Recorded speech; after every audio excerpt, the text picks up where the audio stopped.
Hi friends, आप सभी को मेरा नमस्कार। विजेता जीएस रिसर्च सेंटर बिहार में आप सभी का स्वागत है। आज हम पढ़ेंगे राज्य के बारे में, अनुच्छेद 12 और अनुच्छेद 13 के बारे में। आज के पूर्व के वीडियो में हम लोगों ने भाग 3 मौलिक अधिकार अनुच्छेद 12 से 35 तक बता दिया है, यानी कि मौलिक अधिकार से संबंधित सामान्य जानकारी आज से पूर्व के वीडियो में हमने दे दिया। आज हम पढ़ेंगे अनुच्छेद 12 और अनुच्छेद 13 के बारे में। अनुच्छेद 12 में कि कौन कौन राज्य के अंतर्गत आता है, कौन कौन सा चीज़ राज्य में शामिल है। तो आइए दोस्तों स्टार्ट करते हैं।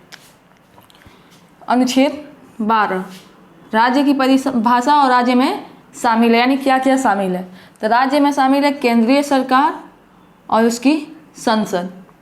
दूसरा, राज्य सरकार और राज्य के विधानमंडल। तीसरा, स्थानीय प्राधिकारी जिसमें आते हैं नगर पालिका, नगर पंचायत और नगर निगम। चौथा, गैर स्थानीय प्राधिकारी। गैर स्थानीय प्राधिकारी ऐसी संस्थाओं से अभिप्रेत है जो विधि का बल रखते हैं। इसके अंतर्गत है Jeevan Bima Nigam, airport authority, electricity board, cooperative society, भारतीय क्रिकेट नियंत्रण बोर्ड आदि। तो राज्य की परिभाषा के अंतर्गत हम लोगों ने देखा दोस्तों, प्रत्येक प्रतियोगी परीक्षाओं के लिए इंपॉर्टेंट है। प्रत्येक प्रतियोगी परीक्षाओं में ये पूछा जाता है राज्य किसमें है, तो राज्य अनुच्छेद 12 में दिया गया है। और राज्य के अंतर्गत क्या क्या शामिल होते हैं, तो केंद्रीय सरकार, संसद, राज्य सरकार और एनसीईआरटी डाल देता है कि इसमें से कौन कौन राज्य की परिभाषा में शामिल नहीं है, तो एनसीईआरटी उसमें शामिल नहीं है। ऐसे प्रश्न बनता है। तो अभी हम लोगों ने पढ़ा कि राज्य की परिभाषा में केंद्रीय सरकार और उसकी संसद शामिल है, राज्य सरकार और राज्य के विधानमंडल शामिल हैं। स्थानीय प्राधिकारी में नगर पालिका, नगर पंचायत और नगर निगम शामिल है। गैर स्थानीय प्राधिकारी के अंतर्गत, यानी कि गैर स्थानीय प्राधिकारी के अंतर्गत वो चीज़ें आते हैं जो विधि का बल रखते हैं। तो विधि के बल रखने वाले Jeevan Bima Nigam, airport authority, electricity board, cooperative society, भारतीय क्रिकेट नियंत्रण बोर्ड इत्यादि। इसमें बहुत सारे ऐसे चीज़ें हैं जो विधि के बल रखते हैं और इसके अंतर्गत आते हैं।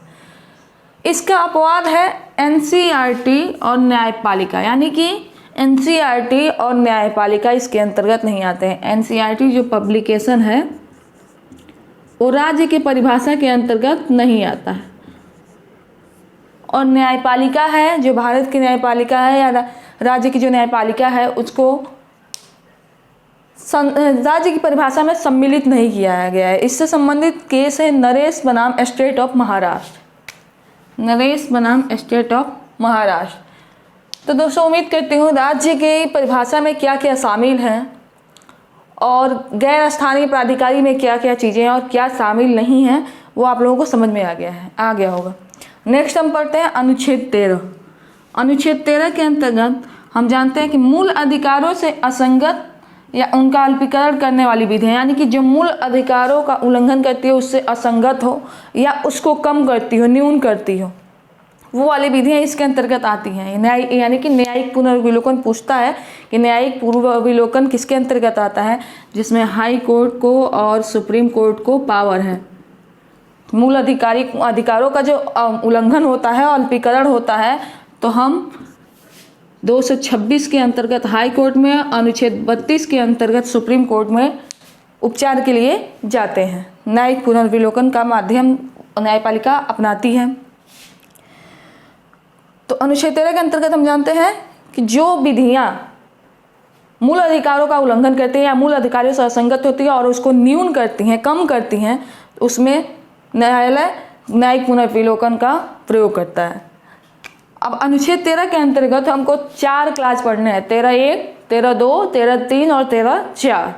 तो आइए दोस्तों जानते हैं कि अनुच्छेद 13(1) में क्या है, अनुच्छेद 13(2) में क्या है, अनुच्छेद 13(3) में क्या है, अनुच्छेद 13(4) में क्या है। यानी कि 13(1), 13(2), 13(3), 13(4). ये भी प्रत्येक प्रतियोगी परीक्षाओं में पूछता है कि न्यायिक पुनर्विलोकन से संबंधित अनुच्छेद कौन सा है। तो न्यायिक पुनर्विलोकन से संबंधित जो अनुच्छेद है वो अनुच्छेद 13 है।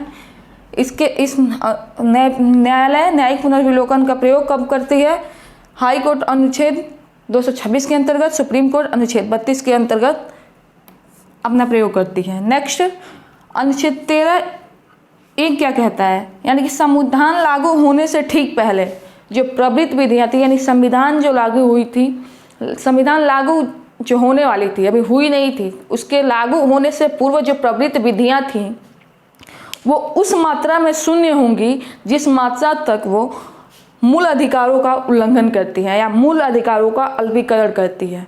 यानी कि मूल अधिकार, संविधान लागू होने से पहले जो भी विधियां प्रवृत्त हुई हैं वो उस मात्रा तक शून्य होंगी जो मूल अधिकारों का उल्लंघन करती हो या मूल अधिकारों का अल्पीकरण करती हो। नेक्स्ट आते हैं अनुच्छेद 13(2). 13(2) में क्या है?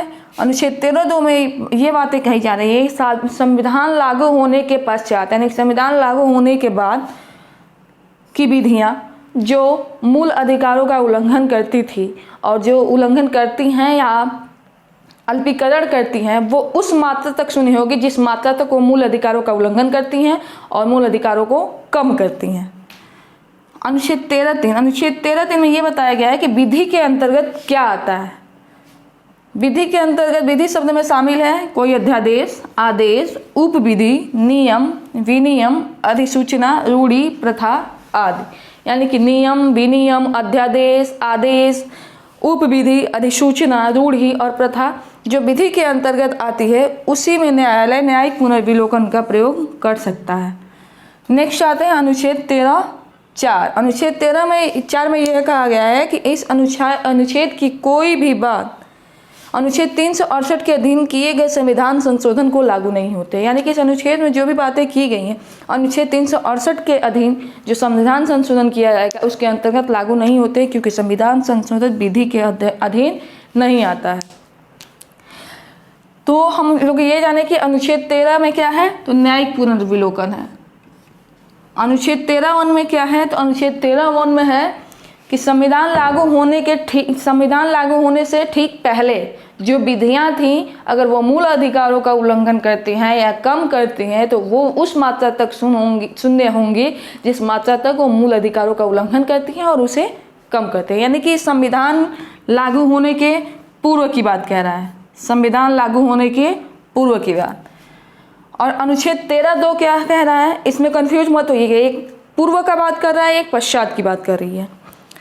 तो अनुच्छेद 13(2) क्या कह रहा है, यानी संविधान लागू होने के पश्चात यानी संविधान लागू होने के बाद जो विधि थी वो भी उस मात्रा तक शून्य होंगी जिस मात्रा तक मूल अधिकारों का उल्लंघन करती हो या उसे कम करती हो। इन दोनों में बस यही अंतर है, एक पूर्व का बात करता है और एक पश्चात का। नेक्स्ट अनुच्छेद 13(3) यानी कि विधि में जो शामिल हैं कोई अध्यादेश हुआ, आदेश, उपविधि, नियम, विनियम, अधिसूचना, रूढ़ि, प्रथा इत्यादि ये विधि के अंतर्गत आते हैं और जो विधि के अंतर्गत आते हैं उसी में ही न्यायालय न्यायिक पुनर्विलोकन का प्रयोग करता है। नेक्स्ट अनुच्छेद 13(4) जो है इसमें संविधान संशोधन विधि की परिभाषा में नहीं आता है, तो इस अनुच्छेद की कोई बात अनुच्छेद 368 के अधीन किए गए संविधान संशोधन को लागू नहीं होगी। उम्मीद करती हूँ कि अनुच्छेद 12 और अनुच्छेद 13 से संबंधित प्रावधान आप लोगों को समझ में आए होंगे। अगर बातें समझ में आई हो, प्रावधान समझ में आए हो, अनुच्छेद 12 और 13 समझ में आया हो तो लाइक करें, सब्सक्राइब करें और ज़्यादा से ज़्यादा शेयर करें। तब तक के लिए बहुत बहुत धन्यवाद।